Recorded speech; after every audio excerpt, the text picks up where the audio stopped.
All right, here we go, another walk and talk.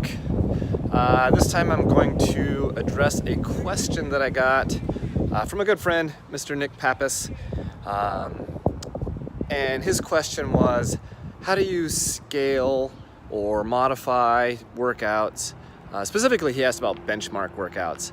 But the reality is we utilize the same principles and the same philosophy in scaling all of our workouts, whether it's a benchmark or whether it's one that we've just created all on our own. And the general idea with scaling workouts is to preserve the stimulus, as we say in CrossFit speak. And really that's about maintaining the intensity of the workout.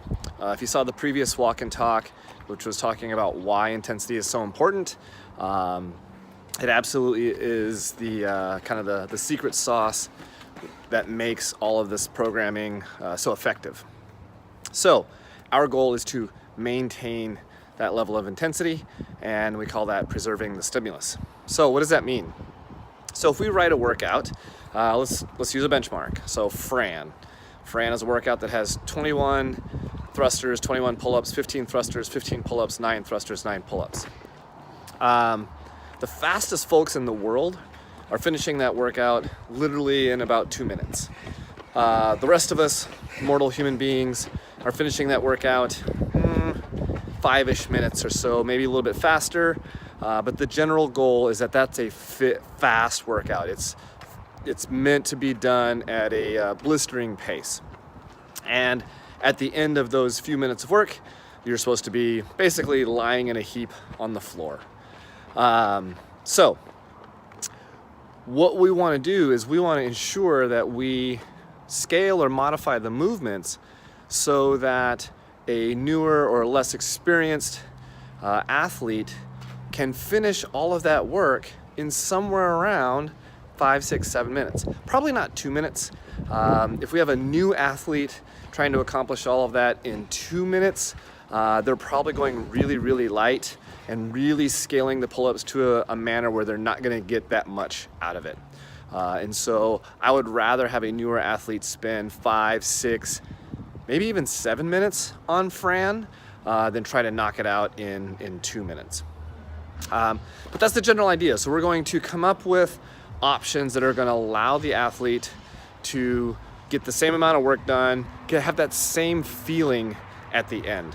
If we let that newer athlete just grind away at doing the prescribed weights and doing regular pull-ups, and it takes them 21 minutes to do Fran, they're not getting the same stimulus. They're not gonna have that same feeling at the end of the workout as someone who does it as hard as they can and finishes in 3 or 4 minutes. It's just not the same feeling.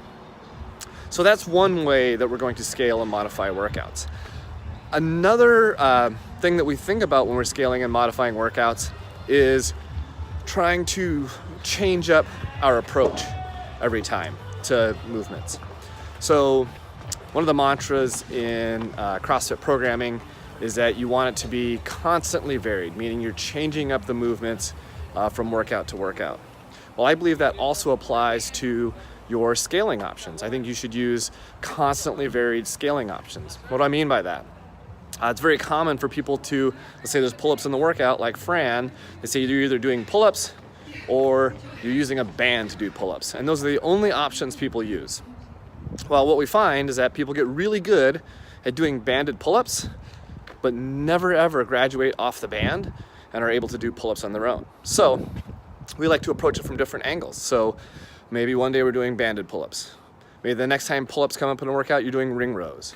Maybe you're doing jumping pull-ups. Maybe you're doing some single arm dumbbell rows to really isolate that pulling strength even more.